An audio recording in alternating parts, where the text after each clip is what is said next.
Hi guys, welcome back to Help Screen. This is how to display hide your name on Taskbar in Windows. So first thing that you will do is simply go ahead and go to the bottom left corner of the screen and search for region.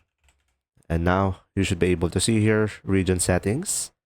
From here, go for additional date and time and regional settings on the top right. And now you should be able to see here region. So click on change date, time, or number formats, and you will have this pop up. And then from here, go for additional settings. You will go for time. And from here, make sure the time format is in this form. And the long time as well is this one. And now you can just simply go ahead and put your name over here. Let's say I'm going to go for best online. And the PM symbol will be best online as well. And now you can just simply apply OK. And as you can see, guys, the name will display. Now, in order for you to remove that, you can just simply go back to the additional settings over here, time, and you can just simply go to the AM symbol and select the default.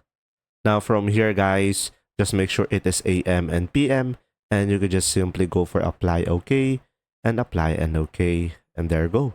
That's how to hide it as well. If this video was helpful, please like and subscribe, and thanks for watching.